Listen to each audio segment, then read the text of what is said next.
It's the greatest aviation mystery of all time. Malaysian 370, contact Ho Chi Minh 120.9. Good night. The world is a very small place until you try to find a 250-ton machine at the bottom of a featureless, pitch-black abyss. On March 8, 2014, MH370 didn't just crash. It evaporated from our digital reality, leaving behind a trail of electronic breadcrumbs that led exactly nowhere. It's the ultimate technical paradox. More than a decade after Malaysia Airlines flight MH370 vanished from radar shortly after taking off from Kuala Lumpur. How does a state-of-the-art Boeing 777 vanish in the age of constant connectivity? Somewhere in the silent, crushing depths of the Indian Ocean, the answer is waiting. Let's first look at the moment the cockpit went dark. The disappearance. The scene started inside the Kuala Lumpur Area Control Center. It was a routine Saturday night, the kind of graveyard shift where the air is thick with the hum of servers and the low murmur of controllers.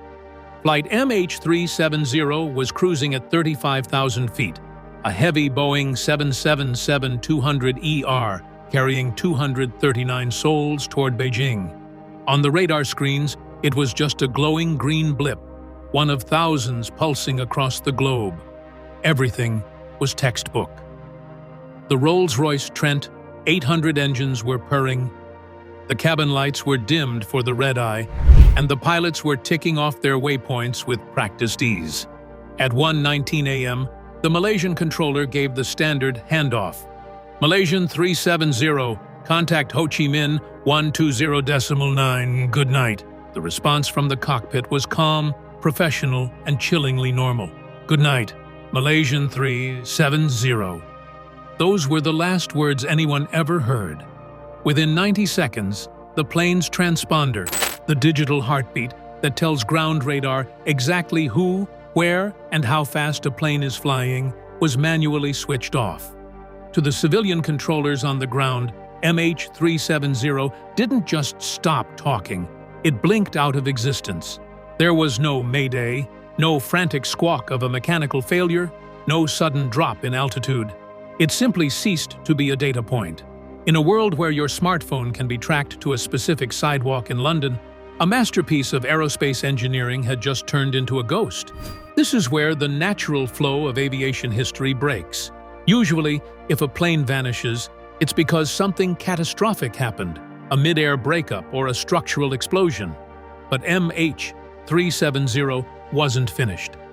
While the controllers in Malaysia and Vietnam were frantically calling each other, wondering if the flight had somehow slipped into a radio dead zone, the aircraft was performing a series of complex, tactical maneuvers. It wasn't drifting, it was being flown. It executed a sharp banked turn back toward the Malay Peninsula, hugging the border between different flight information regions to exploit the gaps in radar coverage. Imagine the scene in that cockpit. The screens dark, the radio silent, and the plane cutting through the night like a scalpel. It wasn't a loss of signal, it was a deliberate pivot into the unknown, a silent rebellion against the very systems designed to keep us safe. The pilots, or whoever was at the controls, weren't just flying a plane, they were erasing it from the sky in real time. It wasn't just a loss of signal, it was a deliberate pivot into the unknown. As the civilian screens went blank, the military's eyes in the sky were starting to pick up a phantom signature that shouldn't have been there: the radar puzzle and the turn. While civilian air traffic controllers in Kuala Lumpur and Ho Chi Minh City were frantically calling a ghost, someone else was watching. Or, at least, their equipment was. This is where the mystery of MH370 shifts from a tragic disappearance into a chilling tactical maneuver.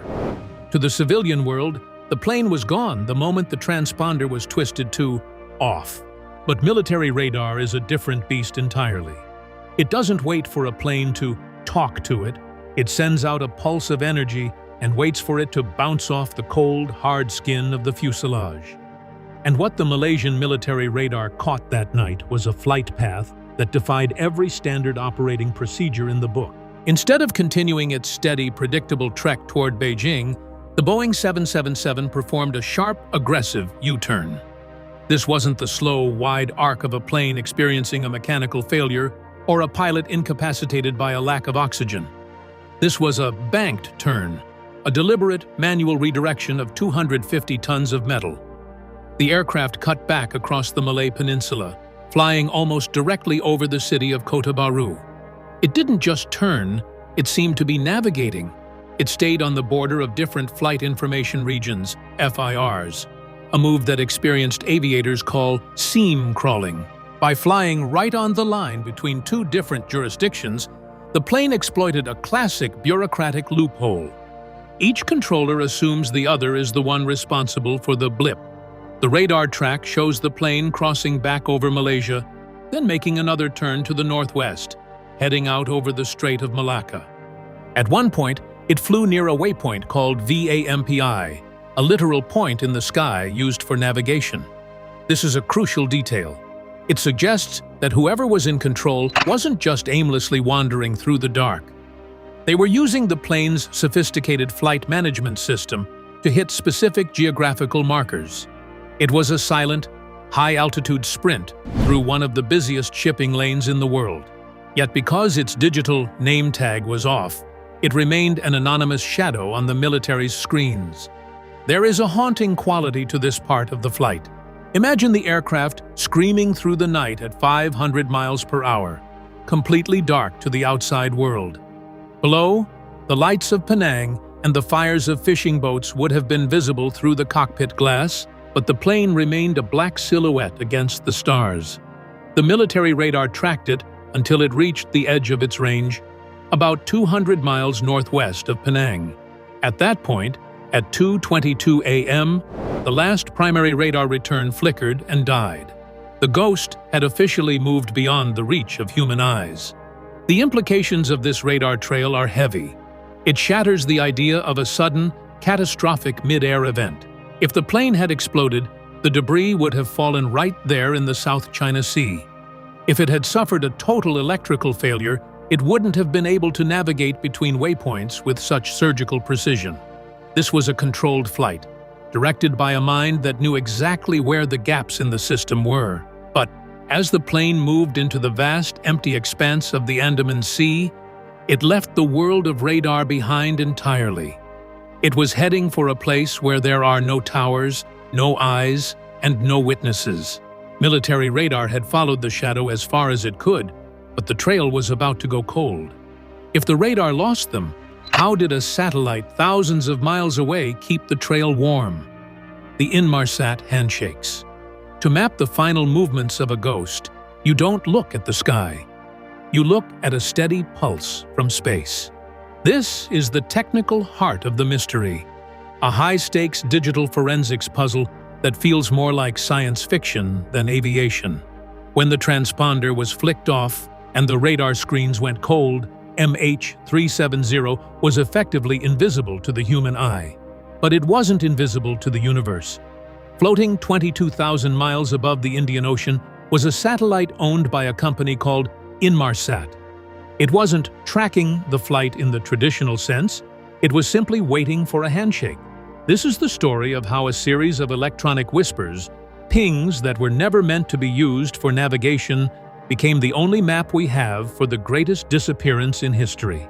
Even though the plane's main communication systems had been severed, a small terminal on the aircraft continued to send a log-on request to the satellite once every hour. Think of it like your phone automatically trying to connect to a Wi-Fi network even when you aren't using it.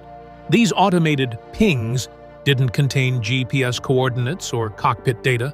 They were empty signals, essentially the plane asking the satellite, "Are you still there?" and the satellite replying, "I'm here." For 7 hours after the plane vanished from radar, these 7 pings continued.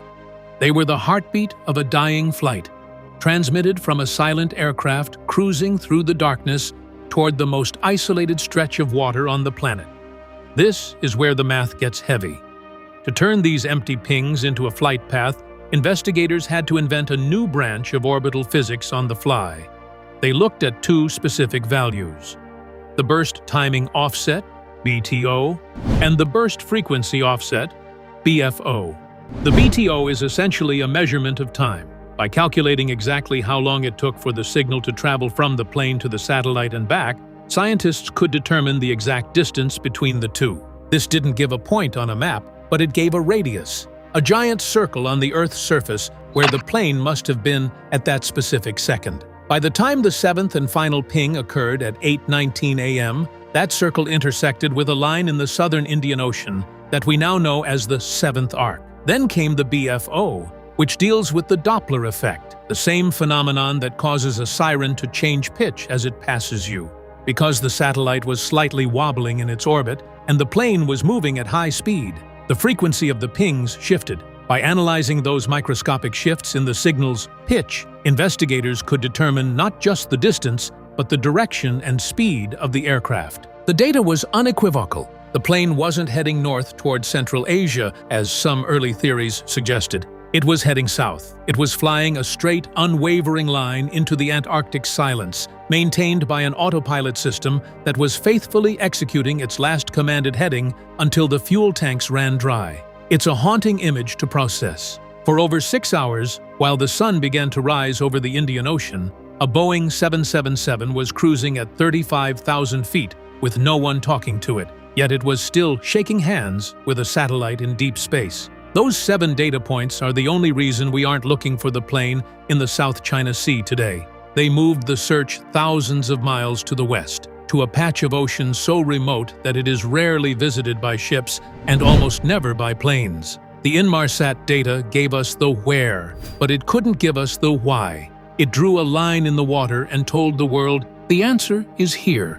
Knowing where it might be was one thing. Actually looking there was a different nightmare. While the satellite gave us a line on a map, the reality of that location was a landscape of jagged peaks and crushing pressure, searching the southern Indian Ocean. The Indian Ocean is not a flat blue floor. It is a jagged alien landscape of vertical cliffs, underwater volcanoes, and trenches deep enough to swallow Everest. When the satellite data pointed toward the seventh arc, it wasn't pointing to a beach or a shallow reef. It was pointing to the roaring 40s, a stretch of the Southern Ocean known for some of the most violent weather and deepest water on the planet. This is the abyss, a place where the sun never reaches and the water pressure is enough to crush a human skull like a grape.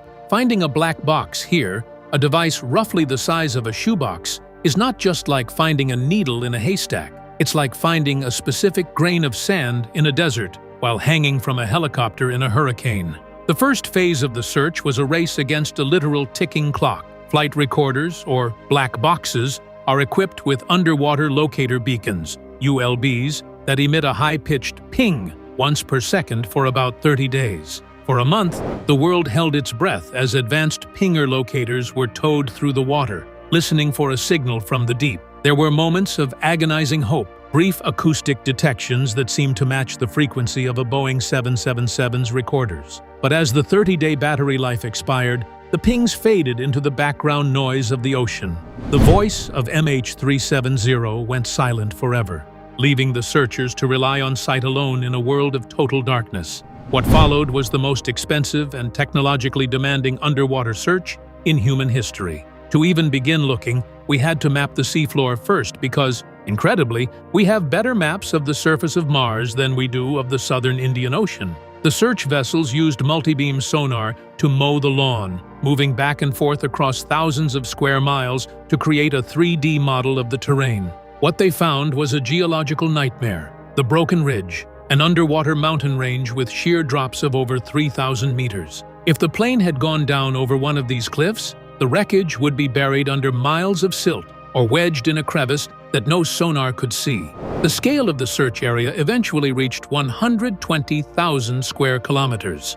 To put that in perspective, that's roughly the size of Pennsylvania or the entire country of Greece.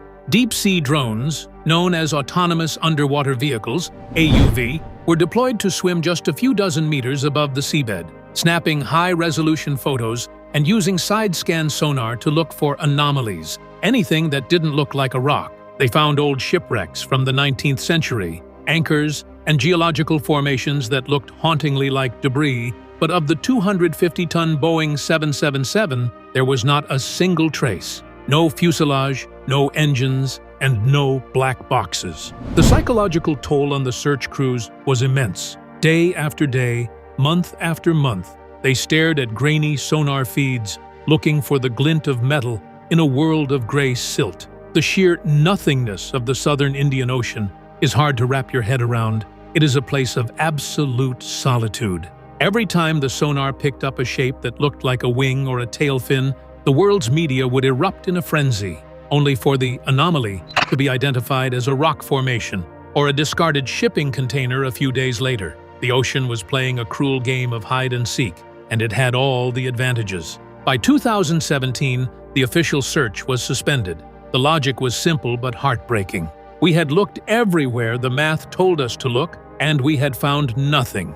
It felt like the plane had defied the laws of physics. How could something so large leave no footprint on the sea floor? The answer wasn't in the maps or the math, it was in the water itself. While we were focused on the crushing depths of the abyss, the ocean was busy moving the evidence thousands of miles away, piece by tiny piece. The search below the waves had failed, but the ocean's surface was about to tell a different story.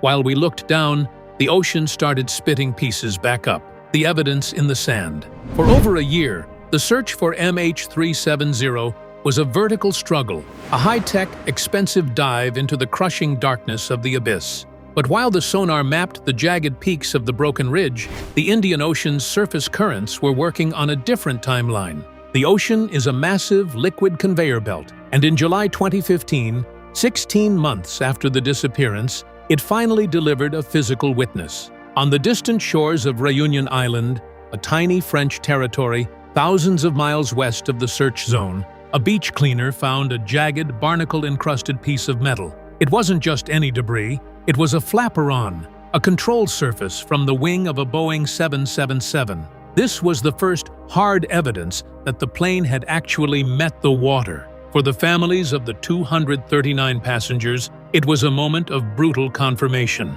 The ghost was real, and it was broken.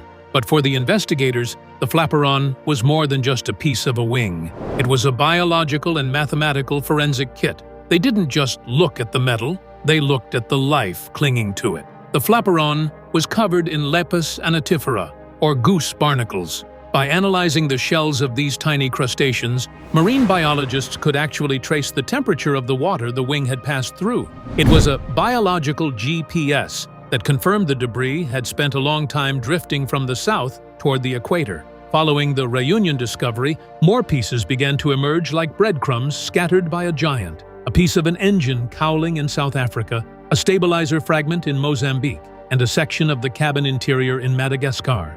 Each find was a bittersweet victory. On one hand, they proved the plane had crashed in the southern Indian Ocean, vindicating the Inmarsat handshake data.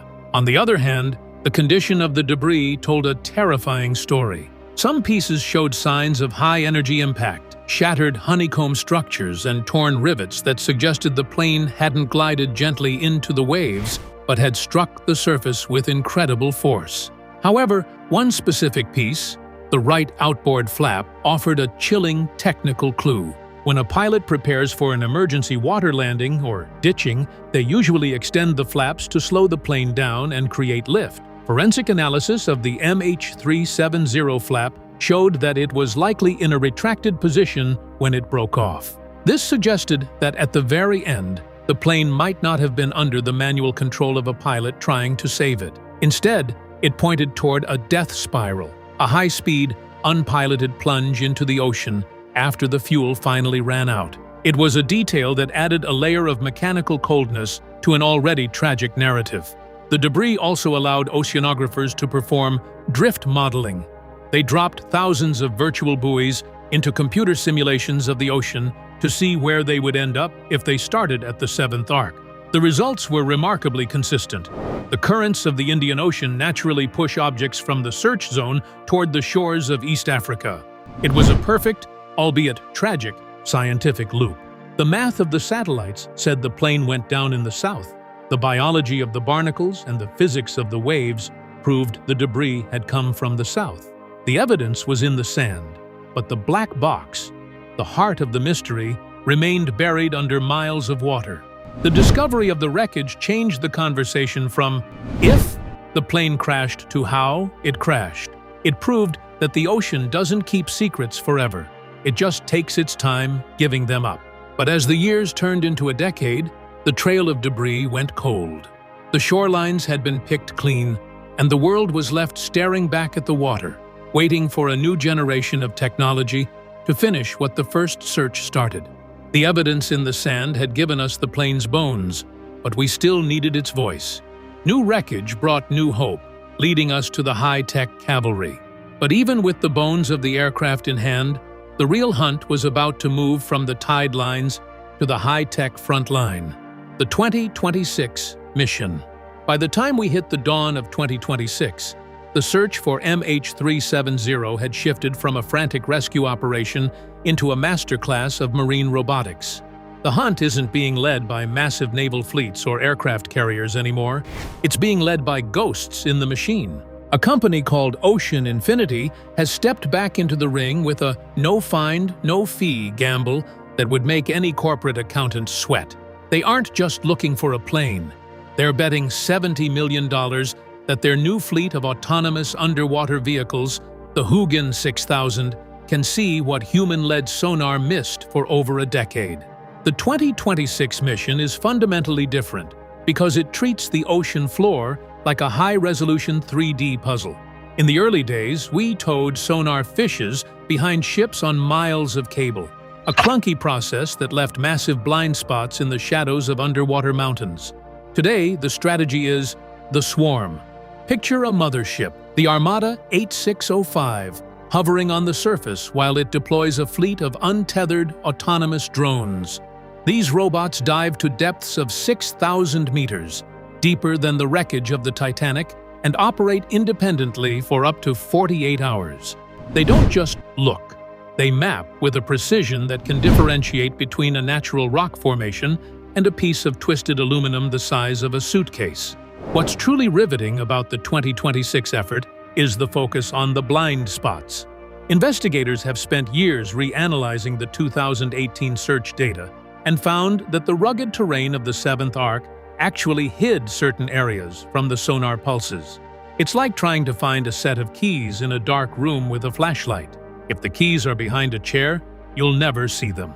The 2026 drones are programmed to seam crawl, flying into the deep crevices and behind the jagged ridges of the Broken Ridge mountain range to ensure that not a single square inch of the high-probability zone remains unexamined. There's also a new layer of substantial tech being used. Magnetometers. These sensors aren't looking for shapes, they're looking for metal. Even if the Boeing 777 is buried under meters of silt and mud, which is entirely possible after 12 years of ocean currents, the magnetometers can detect the massive magnetic signature of 2 Rolls-Royce engines. It's the ultimate X-ray vision for the seafloor. As of early 2026, the Armada has already scoured over 7,000 square kilometers, moving through the water with a clinical, robotic patience that humans simply can't maintain. The atmosphere on these search vessels is a strange mix of high-tech boredom and electric tension.